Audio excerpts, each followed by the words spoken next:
கிறிஸ்துவின் கிறிஸ்தவம், இது வாழ்வின் வழி. Christianity of Christ. This is the way of life. பரிசுத்த ஆண்டவர் இயேசு கிறிஸ்துவின் இனிய நாமத்திலே உங்களுக்கு வாழ்த்துக்கள். தேவனுடைய கிருபையும் சமாதானமும் நம் அனைவரோடும் இருப்பதாக. நம் வாழ்க்கையில் சில பொருட்கள் மிக முக்கியமானதாக, அதை மிக விசேஷமாக நாம் வைத்திருப்போம். ஏதோ ஒரு சந்தர்ப்பத்திலே அதை மிகவும் பத்திரமாக வைக்க முயற்சிக்கும் போது அது உடைந்துவிடும். அதை நாம் தவற விட்டு விடுவோம், அல்லது ஏதோ ஒரு வகையிலே அது நொறுங்கி போகலாம். மனிதராகிய நம்மிடத்திலே, நமக்குள்ளே மிக முக்கியமானதாக நம்முடைய இருதயம்.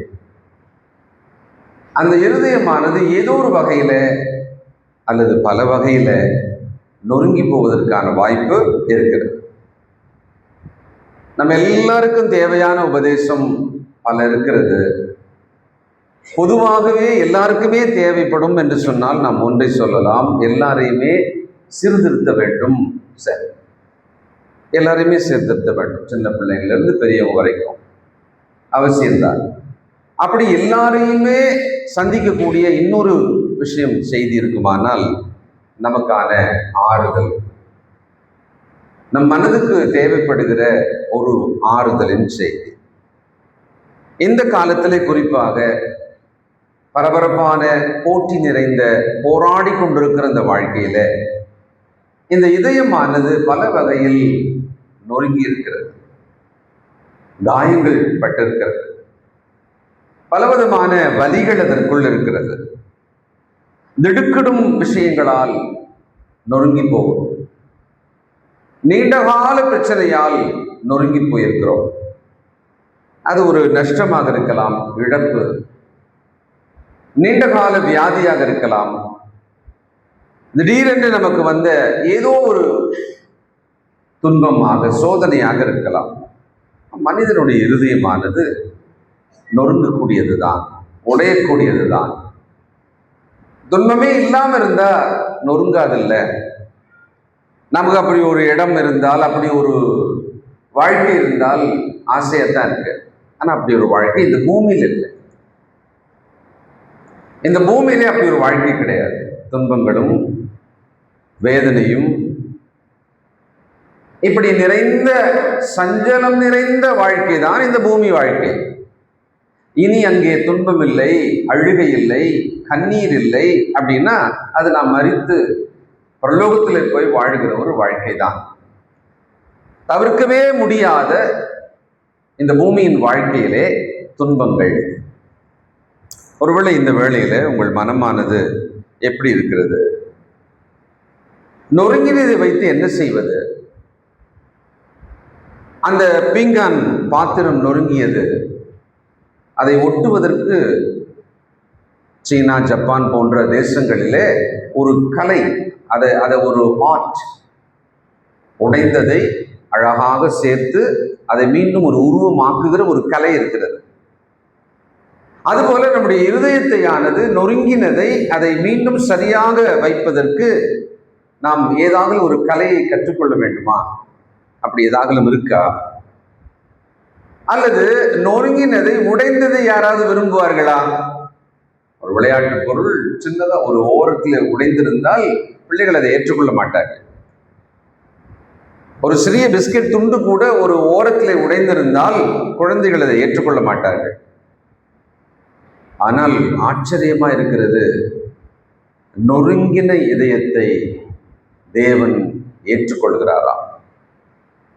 If you say that your heart is broken, God wants that kind of a broken heart. கடவுளுக்கு அது வேணுமா? என்ன ரொம்ப விந்தையா இருக்கு. யாரு அதை விரும்புவா? ஒருத்தர் துக்கமா இருந்தா கூட அவங்களோடவே நம்ம இருக்கணும்னு விரும்பவே மாட்டோம். நம்ம சந்தோஷம் போயிடுமே. துக்கமா இருக்கிறவங்க கூடவே இருப்பதற்கு மனிதனுக்கு அதிக விருப்பம்லாம் கிடையாது. சந்தோஷத்துல நாமும் சந்தோஷமாக இருக்கலாம், கொண்டாடலாம் என்று சொன்னால் அங்கு இருக்கதான் மனுஷன் விரும்புகிறார். நாம் களிப்பை விரும்புகிறோம், இன்பத்தை சந்தோஷத்தை கொண்டாட விரும்புகிறோம். ஆனால் தேவனோ நொறுங்குண்ட இருதயத்தை விரும்புகிறாரா? அப்படியானால் நொறுங்குண்ட இருதயம் என்னுடையது என்று நீங்கள் நினைத்தால் அது தேவனுக்கு தேவைப்படுகிறது. அதை வைத்து தேவன் ஏதோ ஒரு முக்கியமான விஷயத்தை நமக்கு சொல்ல வருகிறார். அதை இன்றைக்கு நாம் பார்க்க போகிறோம். வாசித்த வசன பகுதியில் 147ஆம் சங்கீதம், அதுல அந்த மனுஷன் சொல்றாரு 3ஆம் வசனத்துல, இருதயம் நொறுங்குண்டவர்களை குணமாக்குகிறார், அவர்களுடைய காயங்களை கட்டுகிறார். இந்த சங்கீதக்காரன் இதை சொல்வதற்கு ரொம்ப தகுதியானவர். காரணம், அவருடைய இருதயமானது ரொம்ப வகையில நொறுங்குண்டது, broken hearted. அதிகமான வலி நிறைந்த இருதயமாக அவர் இருதயம் நீண்ட ஆண்டுகள் இருந்திருக்கிறது. இங்க இருக்கிற என் அன்பான சகோதர சகோதரிகள், தேவனுடைய பிள்ளைகளாகி உங்கள் இருதயமானது நொறுங்கி இருக்கிறதா? இதுக்கு மேல நொறுக்கிறதுக்கு ஒரு இடம் கூட இல்லாத அளவுக்கு நொறுங்கி இருக்கிறதா?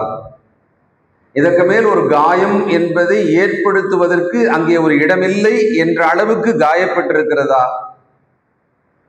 சில அம்மாமார்கள், சில சகோதரிகள், சில சகோதரர்கள் தங்களுடைய காயத்தை, தங்களுடைய வலியை பேசுவார்கள். அப்பொழுது அவர்கள் கண்கள் கலங்கும். நொறுங்குண்ட இருதயத்தோட வெளிப்படையான அடையாளங்களிலே ஒன்றுதான் நம்முடைய கண்ணீர். உங்கள் இருதயமானது நொறுங்கி இருக்கிறதா?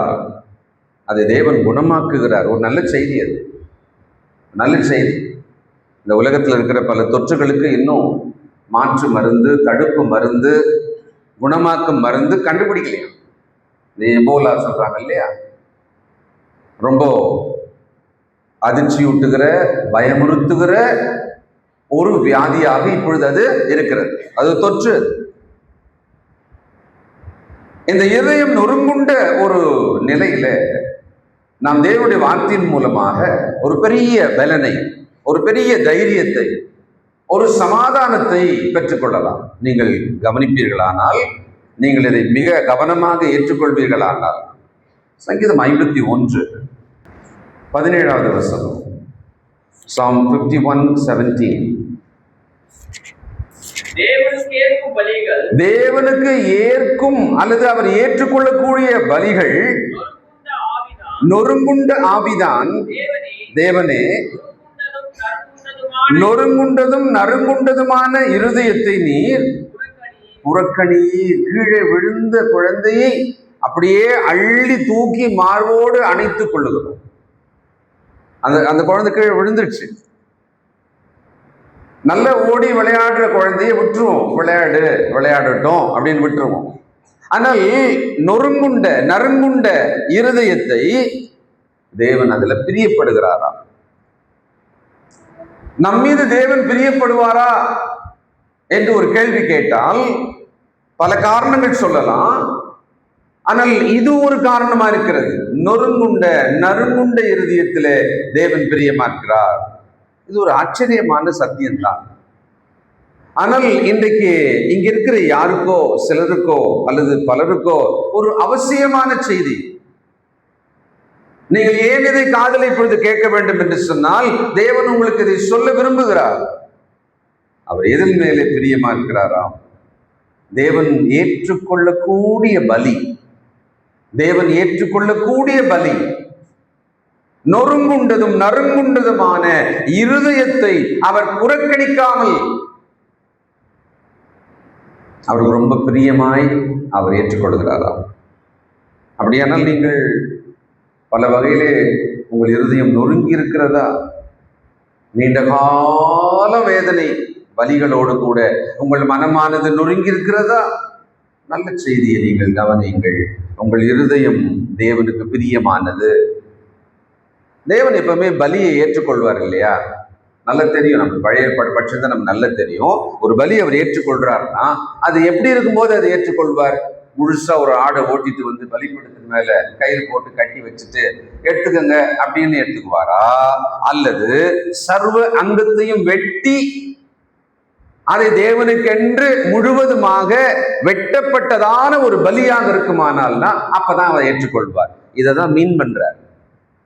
என் இருதயம் வெட்டப்பட்டிருக்கிறது, என் இருதயம் காயப்பட்டிருக்கிறது, என் இருதயம் நொறுங்கி இருக்கிறது.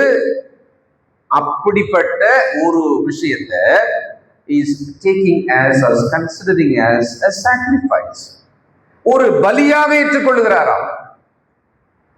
நொறுங்குண்டதும் நறுங்குண்டதுமான இருதயம், மனசு நொறுங்கி போயிருக்கிறது.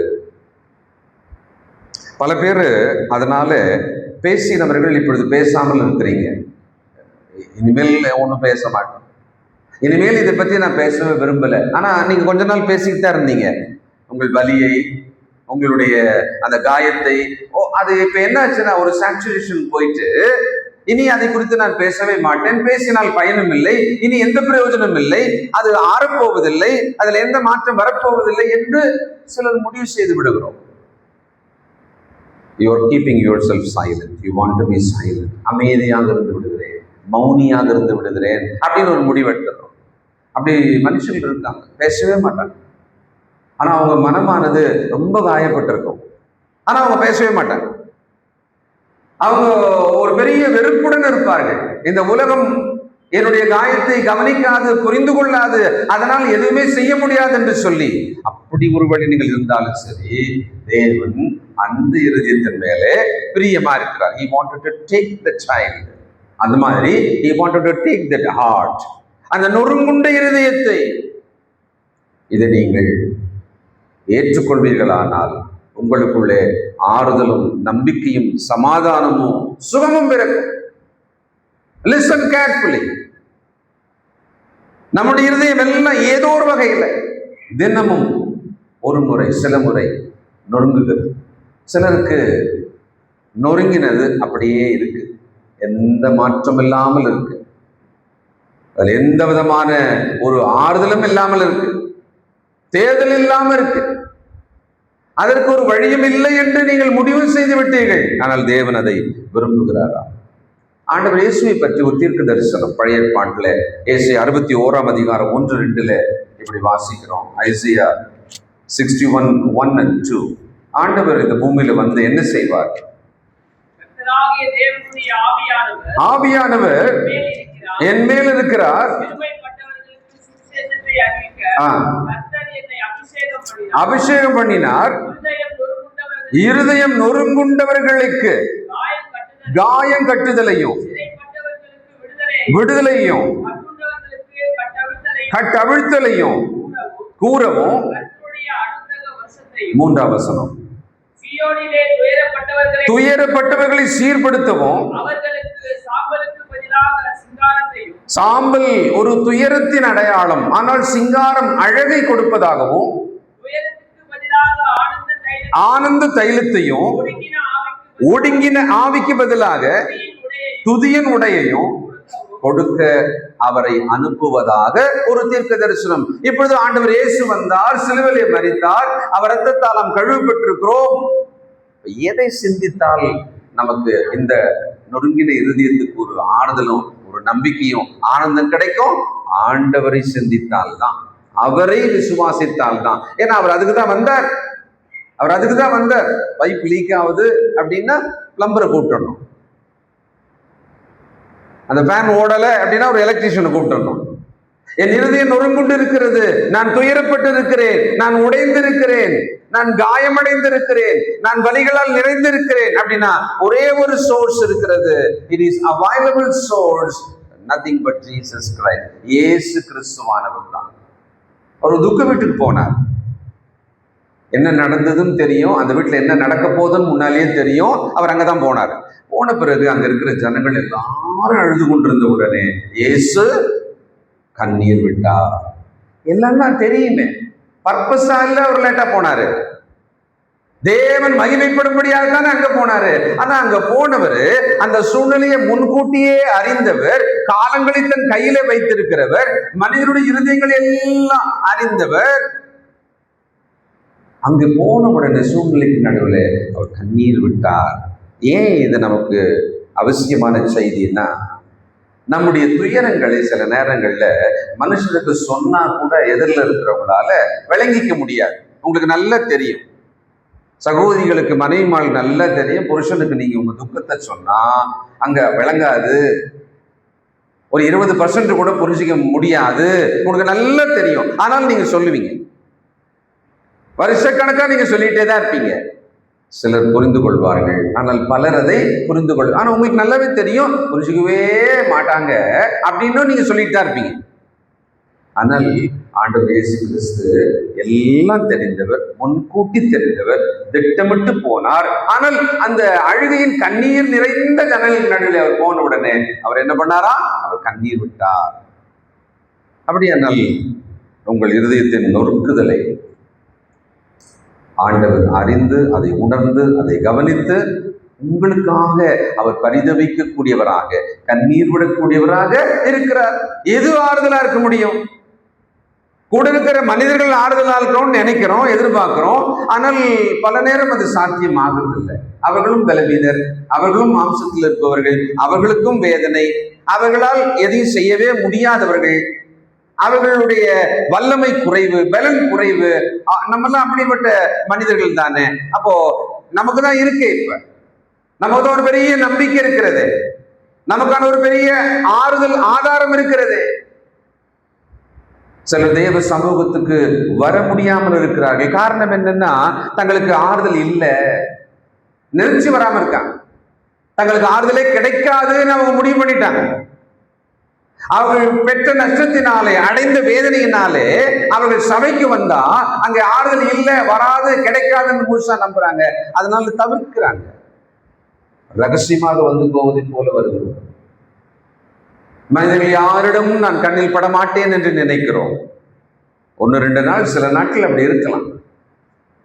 நம்முடைய வேதனையின் உச்சமா இருக்கும்போது, உயரத்துல இருக்கும்போது, ஆழமா இருக்கும்போது, அதுக்கப்புறம் நமக்கான ஆறுதல் தேவனுடைய வீட்டில் தானே, தேவ சமூகத்தில் தானே, தேவ பிரசன்னத்தில் தானே.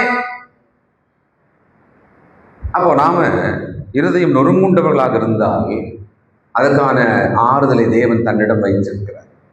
அதுக்கான ஒரு விஷயம் அவர் கையில அவர் எப்பொழுதுமே வச்சிருக்கார். ஒரு எமர்ஜென்சி வச்சிருக்கார், ஒரு வார்டு அவர்கிட்ட கண்டிப்பா இருக்கு. when you admit yourself, you can save yourself. சில வசனங்களை நாம் வாசித்து கற்றுக்கொள்வோம். ஒரு ஆச்சரியமான இன்னொரு வசனம், சங்கீதம் 56:8. சங்கீதம் 56:8. என் அலைச்சல்களை தேவரீர் எண்ணி இருக்கிறீர், என் கண்ணீருடைய துருத்தியிலே வையும், அவைகள் உம்முடைய கணக்கில் அல்லவோ இருக்கிறது. என் அலைச்சல்களை தேவரீர் எண்ணி இருக்கிறீர். He was counting. வாழ்க்கையில அலைந்து திருவதை போல, அதனாலே களைத்தவர்களாக நாம் இருக்கிறோம், களைச்சு போயிடுறோம். இப்பெல்லாம் ரொம்ப களைப்பு, ஆவியிலே களைத்து போகிறோம். We were so weird and tired in our spirit. அதனால முகத்துல அந்த மகிழ்ச்சியான அந்த சிரிப்பு அப்படின்றதெல்லாம் இல்லாதவர்களாக நாம் மாறி வருகிறோம். தற்காலிகமா போலியான ஒரு சிரிப்பு சிரிக்கிறோம், ஆனா உள்ளுக்குள்ளே அந்த இதயமானது நொறுங்கி உடைந்திருக்கிறது. எப்பொழுதுமே அதிகபட்சம் அப்படிதான் இருக்கு. நம்முடைய மனம் அலைச்சலால், நம்முடைய ஆவி அலைச்சலால் சோர்ந்து கண்ணீர் விடுகிறது. தேவன் அதை சேமித்து வைக்கிறாராம். அப்படின்னா அவர் அதுல ஒரு கவனம் வச்சிருக்கார் இல்லையா? நம்முடைய கண்ணீர் வீணாகிறதாக நினைக்கிறோம் இல்லையா? தேவனுடைய பிள்ளைகளோட கண்ணீர் வீணாவதே இல்லை. God has a container and he is just receiving your tears. அவர் உங்களுக்கு பதில் கொடுக்கும்படியாக அவர் ஒரு ஸ்கீம் வச்சிருக்கார். இந்த நம்பிக்கை தான் எனக்குடைய சுகத்தையும் மாற்றத்தையும் கொடுக்கும். காலகாலமாக இவைகள் நமக்கு தெரியும், ஆனால் நிறைய பேர் இதன் மேல நம்பிக்கை வைக்கல, இதன் மேல நம்முடைய விசுவாசத்தை வைக்கல. இந்த உலகம் நாசியிலே சுவாசமுள்ள மனுஷன் மேலேயே நம்பிக்கை வைத்து அதுதான் பூர்த்தி ஆகாது இல்லையா? நமக்கு ஏற்ற மாதிரி அது இருக்காது இல்ல. அதனாலே விரக்தி ஆகிறோம், சோர்ந்து போகிறோம். அதனால தேவனையும் நாம தப்பா நினைச்சிடுறோம்.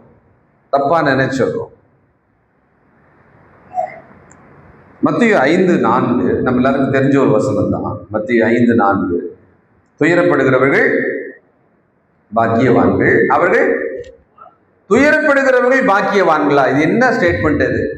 இது எப்படி சொல்லுவாங்க? ஒருத்தர் கண்ணீர் விடுறீங்களா, ஓ யூ ஆர் பிளெஸ்ட் அப்படின்னா எப்படி இருக்கும்?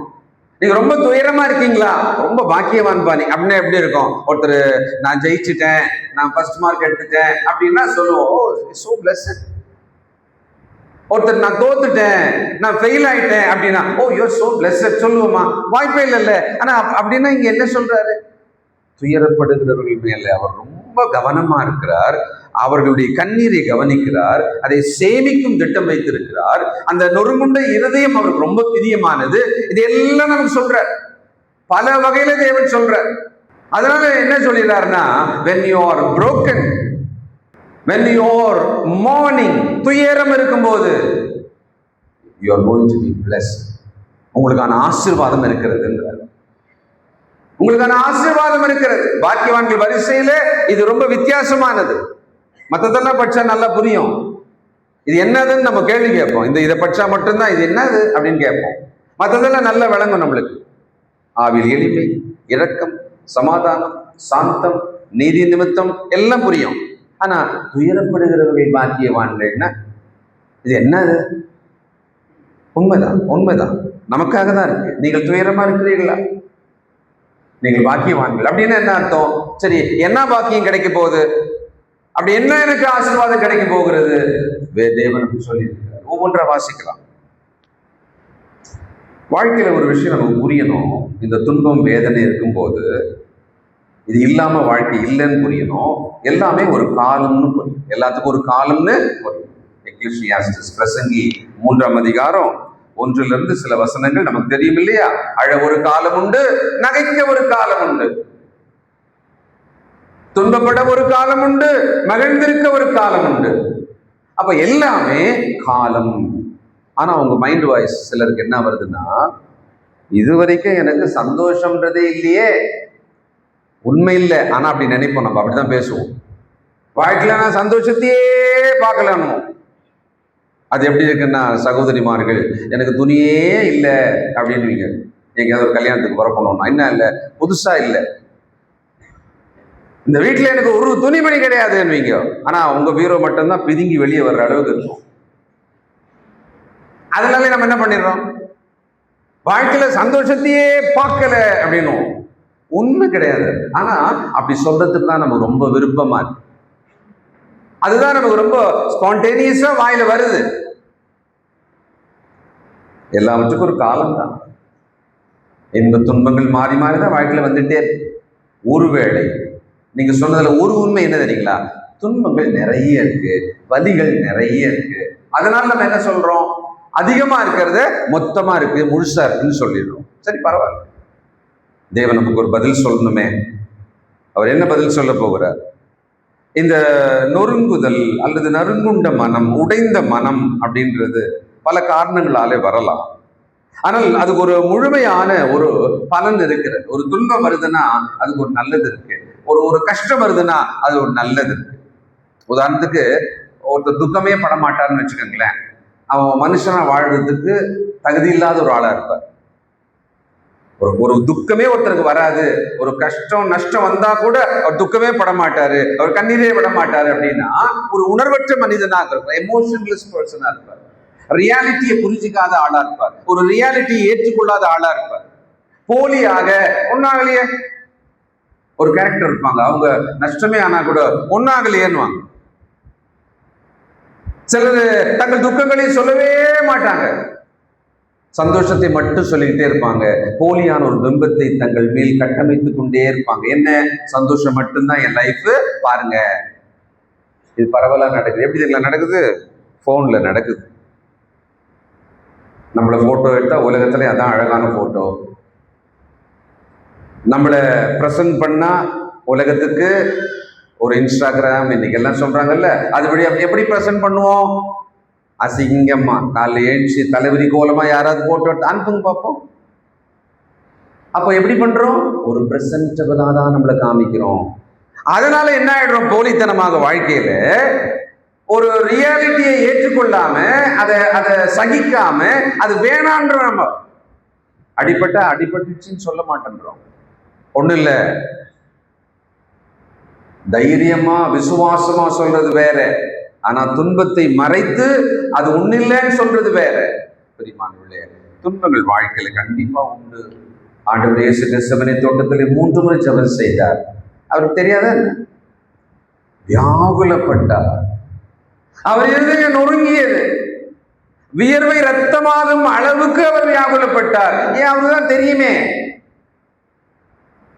அவருக்கு இருக்காத தைரியமா? அவருக்கு இருக்காத விசுவாசமா?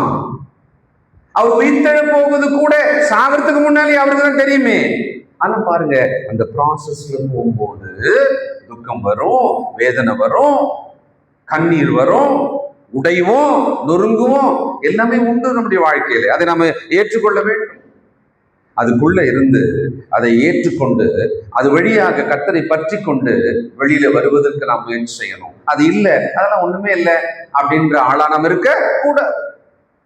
சங்கீதம் 32:3. இப்ப இந்த வசனத்தை இதெல்லாம் ஞாபகம் வச்சுட்டு பாருங்க. சங்கீதம் 32:3.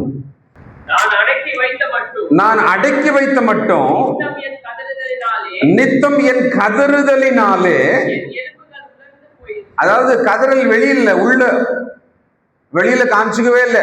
வெளியில நல்லா இருக்கிற மாதிரி பல்ல கட்சின்னு இருக்கிறது, ஆனா உள்ளுக்குள்ள பயம், உள்ளுக்குள்ள கலக்கம், உள்ளுக்குள்ள அவமானம், அதெல்லாம் அடக்கி வைக்கிறோமா? வெளியில என்ன நினைப்பாங்க? ஒரு சாதாரணமான ஒரு நம்முடைய சுபாவம், நம்முடைய செயல் எல்லாருமே பண்றது தான். நேரம் அப்படி போயிட்டே இருக்கீங்க, அந்த பக்கமா 4-5 பேர், இந்த பக்கம் 4-5 பேர், அப்படி போன உடனே கரெக்டா அவங்க பக்கத்துல போன உடனே விழுந்துட்டீங்க கீழே. விழுந்துட்ட உடனே நம்ம 199 பேர் என்ன செய்வோம்? உடனே எழுந்திருப்போம். ஒண்ணு இல்லைன்னு ஒண்ணு பார்த்தா பேண்ட் கிழிஞ்சிருக்கும். ஒண்ணு இல்லை. ஏன் அப்படி பண்றோம்? அப்படின்னா, என்ன நீங்க வெட்கப்படுத்திடாதீங்க, நான் விழுந்துட்டேன்னு என்ன கேலி பண்ணிடாதீங்க, இதை ப்ரொடெக்ட் பண்றதுக்காக ஒண்ணு இல்லை அப்படின்னு. இது நேச்சுரலா நம்ம பண்ணிடுவோம். சின்ன வயசுல இருந்தே எப்படி பண்ணுவோம்.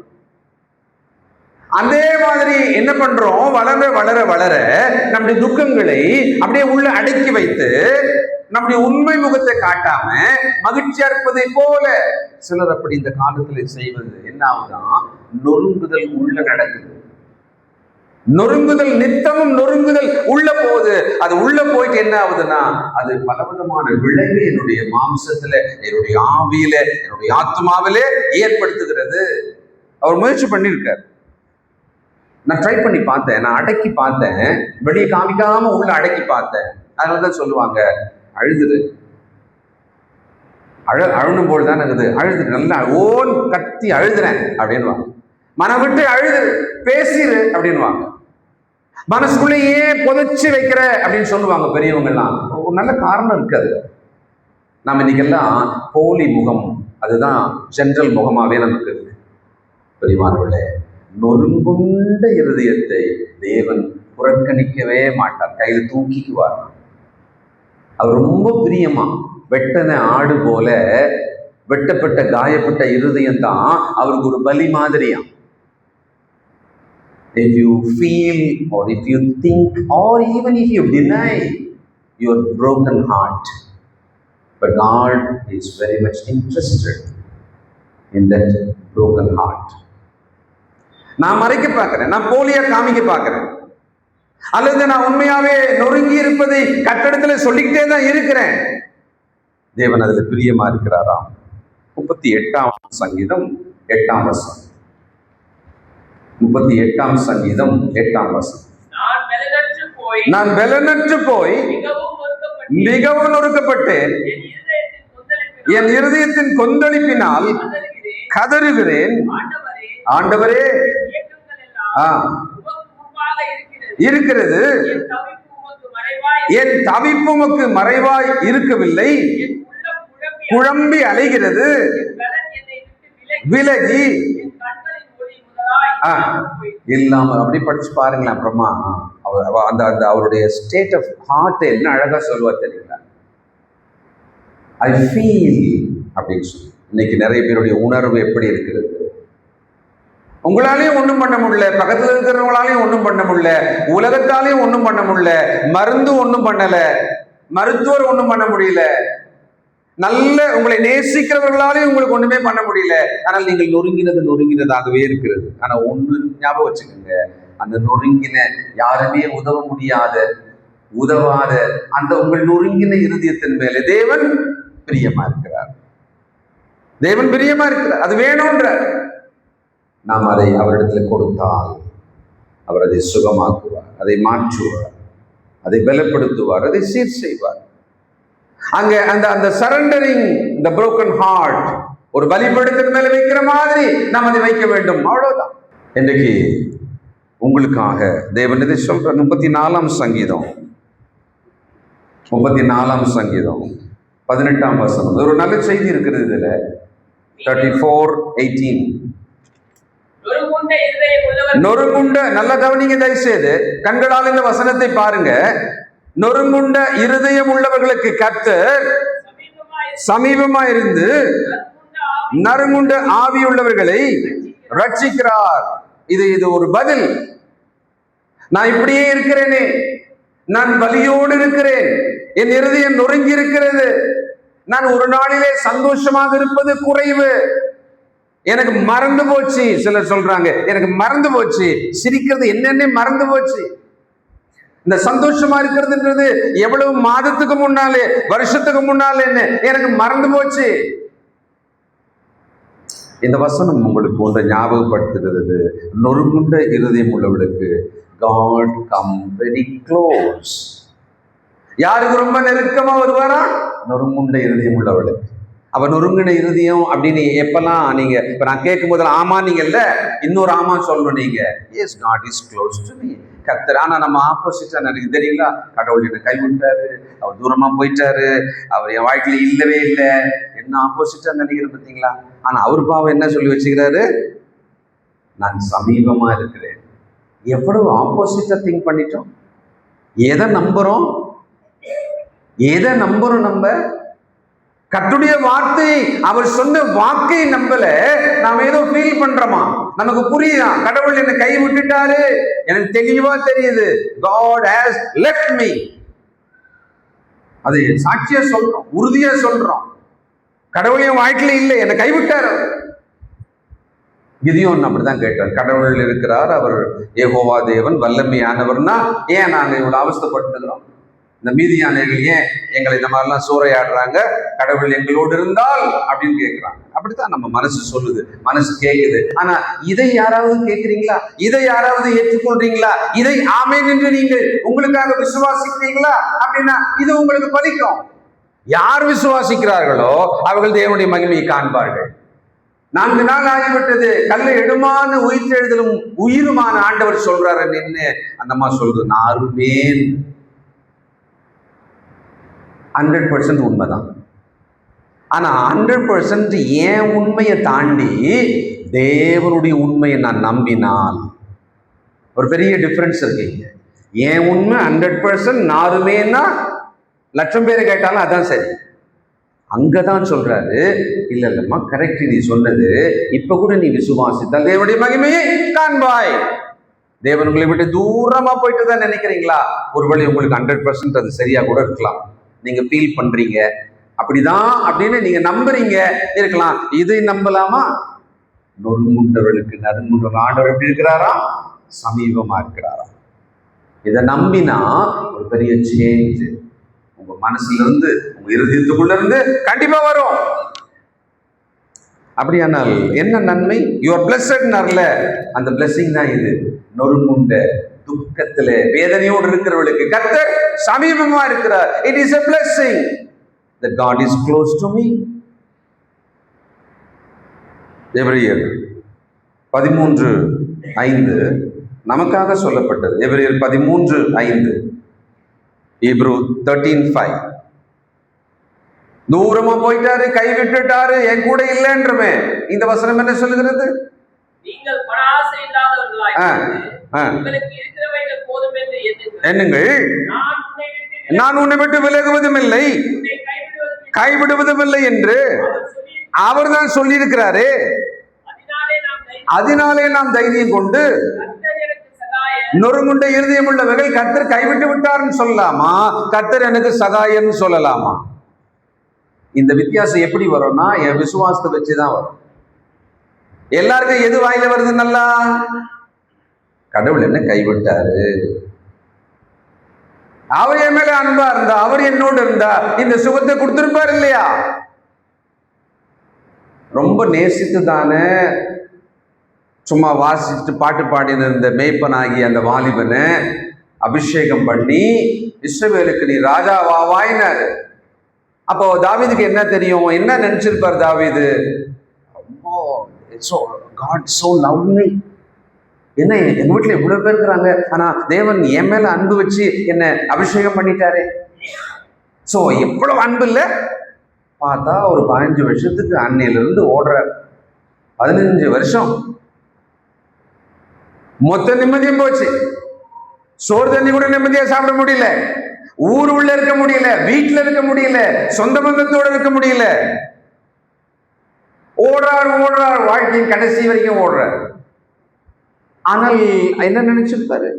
நாம் ஞானஸ்தானம் எடுத்துட்டோம், பாவம் மன்னிக்கப்பட்டுட்டோம், தேவனுடைய பிள்ளைகள் ஆயிட்டோம், கர்த்தருடைய அன்பு என் மேல் இருக்கிறது, தேவன் என்னை நேசிக்கிறார், எதற்கு இந்த நன்மைகள் செய்திருக்கிறார். திடீர்னு ஒரு ஃபேஸ் ஆஃப் லைஃப் வருது, துக்கம், வேதனை, வலி, வியாதி வந்துகிட்டே இருக்கு. தொடர்ந்து என்ன நினைக்கிறோம்? கர்த்தர் கைவிட்டுட்டார். ஆனா உண்மை அவர் என்னன்றாரு? நொறுங்குண்டத இந்த அனுபவம் தேவைப்பா. You have to be broken. நீங்கள் நொறுக்கப்பட வேண்டும் என்பது தேவனுடைய திட்டம். அதுல ஒரு நன்மை வச்சிருக்கிறார். துன்பப்பட வேண்டியது அவசியம், வேதம் சொல்லுகிறது. தேவபக்தியா நீங்கள் நடக்க மனதா இருந்தால் துன்பப்படுவீர்கள், வேதம் சொல்லியிருக்கிறது. அதே தேவன் தான் சொல்றாரு, நீங்க அப்படி நொறுங்கி போகும்போது I will come close to you. நான் கிட்ட வந்துடுவேன், உங்களை தூக்கிவேன், உங்களை விட்டு விலகவே மாட்டேன், கைவிடவே மாட்டேன். நாம் எதை விசுவாசிக்கிறோம்? இவ்வளவு காலமாக எதன் மேலே என்னுடைய விசுவாசத்தை நான் கட்டமைத்துக் கொண்டிருக்கிறேன்? How am I building my belief in God? எப்படி என்னுடைய விசுவாசத்தை கட்டி எழுப்பி கொண்டிருக்கிறேன்? கதிகலங்கும் ஒரு சூழ்நிலை போலவே நாம நம்மளை வச்சுக்க ட்ரை பண்றோம். அதுக்கு நடுவுல கர்த்தர் எனக்கு சமீபமா இருக்கிறார், அவர் என்னோடு இருக்கிறார், அவர் என்னை விட்டு விலகவே இல்லை. அதுக்காக தான் தேவனுடைய வாக்குத்தத்தங்கள் இருக்கு.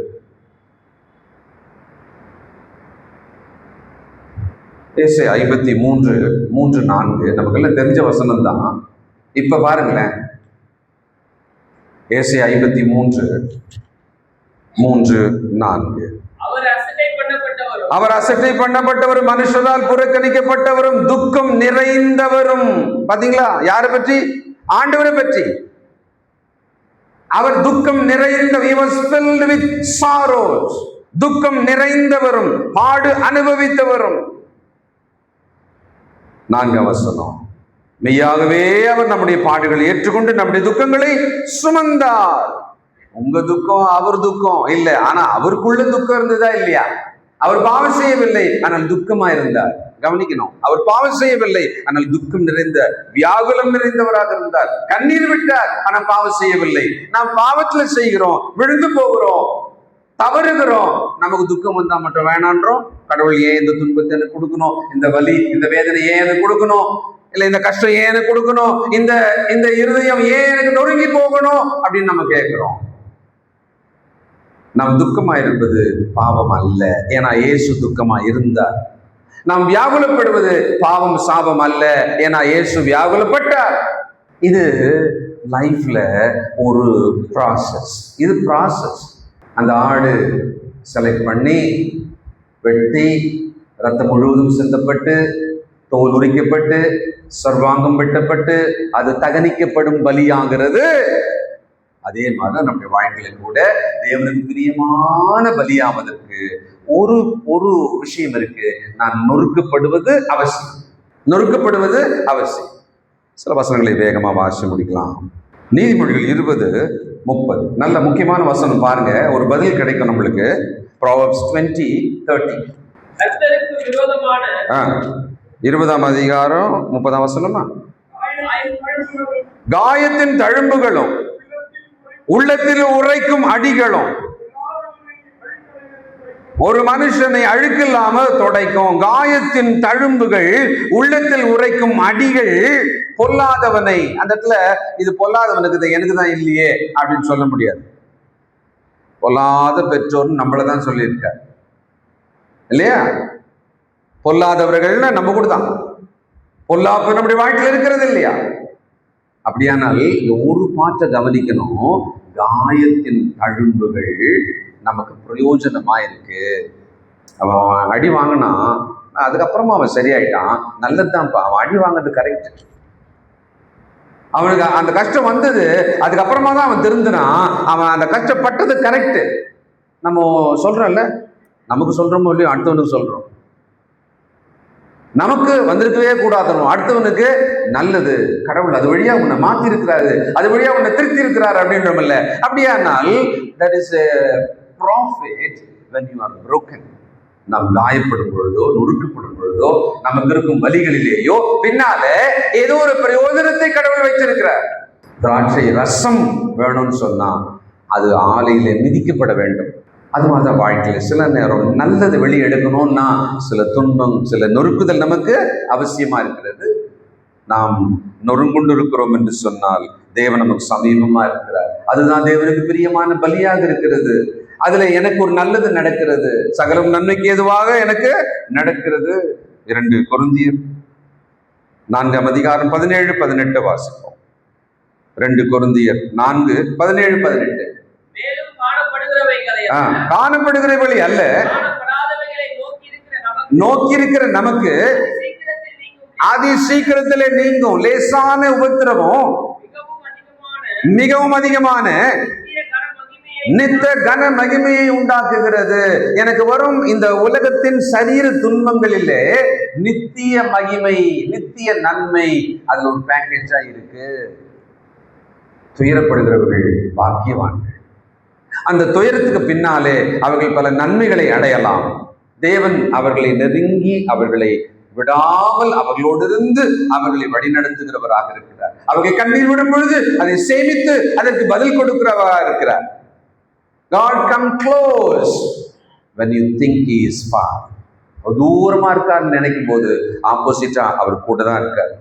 நம்முடைய விசுவாசம் தான் இந்த வித்தியாசத்தை நமக்கு ஏற்படுத்தும். நம்ம எந்த அளவுக்கு விசுவாசிக்கிறோம். அடுத்தது, துயரப்படுகிறவர்களுக்கு இன்னொரு பிரயோஜனம் என்ன தெரியுங்களா? இன்னொரு துயரப்படுகிறவரை புரிந்து அவருக்கு ஆறுதல் சொல்ல முடியும். ஆண்டவரை பத்தி அப்படிதான் வசனம் சொல்லுது. அவர் நம்மை போல எல்லாவற்றையும் சோதிக்கப்பட்டார், அதனால சோதிக்கப்படுவர்களுக்கு உதவி செய்ய அவர் வல்லவரா இருக்கிறார்.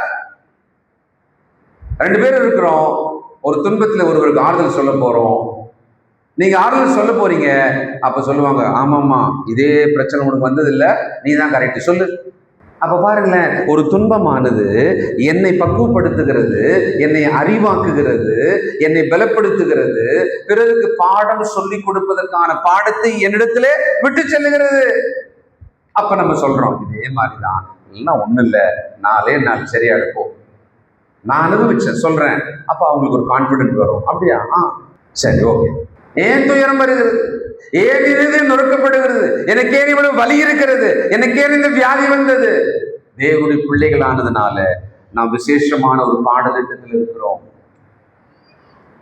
நாம் விசேஷமான ஒரு திட்டத்துக்குள்ள இருக்கிறோம். உலகம் அல்ல, நாம் உலகத்தார் அல்ல. எல்லாருக்கும் எப்படி இருக்கு? கம்பேரே பண்ணாதீங்க உலகத்துல இருக்கிறவங்கள. நான் தேவனுடைய ராஜ்யத்துக்குள் இருக்கிற தேவனுடைய பிள்ளையா இருக்கிறேன் அப்படின்னா எனக்கு வருகிறதற்கான அர்த்தம் வேற. வலி ஒண்ணுதானேன்றீங்க, ஆனா அர்த்தம் வேற. ஒரு உதாரணம் சொல்லட்டுமா? உயிர் போற ஒரு வலிய வரவேற்கிறீங்க. அம்மாமார்களுக்கு தெரியுதா? உயிர் போற வலி அது, ஆனா அதை நினைச்சா அது வரணும்னு நினைக்கிறீங்க. அந்த வலி வந்த பிறகு உங்க கையில என்ன வருது? ஒரு குழந்தை வருது. கர்ப்பவேதனை தேவனே சொன்னார், கர்ப்பவேதனைன்னு சொன்னார்ல. ஆனா அந்த வேதனைக்கு பின்னால் இருக்கிற ஒரு சந்தோஷத்தின் பொருட்டு இந்த வேதனை நம்ம என்ன பண்றோம்? வரவேற்கிறோம், தாங்க நம்மை பக்குவப்படுத்துகிறோம், அதை எதிர்கொண்டு அது வழியா நம்ம போறோம். இங்கேயும் அது வேண்டாம் நினைக்கிற ஒரு தலைமுறை என்ன பண்ணுச்சு? வேண்டாம், அந்த கர்ப்ப வேதனை வேண்டாம், அதை நான் பட மாட்டேன். மாற்று வழியை மனுஷன் கண்டுபிடிக்கிறான். அது இன்னும் சிக்கலுக்கு தான் போறான். இன்னும் சிக்கல் தான் போறான். நல்லா யோசிங்க அதை பத்தி. அப்படியானால் இந்த வலி வேதனை நொறுக்குதலுக்குள்ளே ஒரு பிரயோஜனத்தை கடவுள் எப்பொழுதுமே வச்சிருக்கிறாரே. நறுங்குண்ட நொறுங்குண்ட இருதயத்தை கர்த்தர் புறக்கணிக்க மாட்டார். அதை விரும்புகிறார், அதை ஏற்றுக்கொள்ளுகிறார்.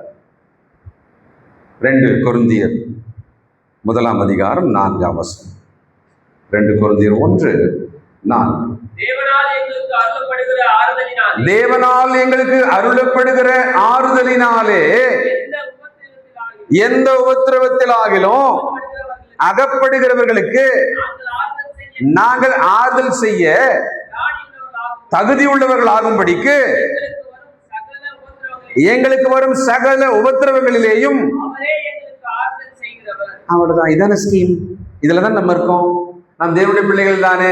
எனக்கு ஒரு துன்பம் வருமானால் அது எனக்கான அனுபவம், எனக்கான பாடம், எனக்கான ஆசீர்வாதம் எல்லாமே அது உள்ள இருக்கு. அந்த டெஸ்ட்டை கரெக்டா பாஸ் பண்ணிட்டு வெளியே போயிட்ட பிறகு அடுத்தவங்களுக்கு என்ன பண்ணலாம் சொல்லலாம்.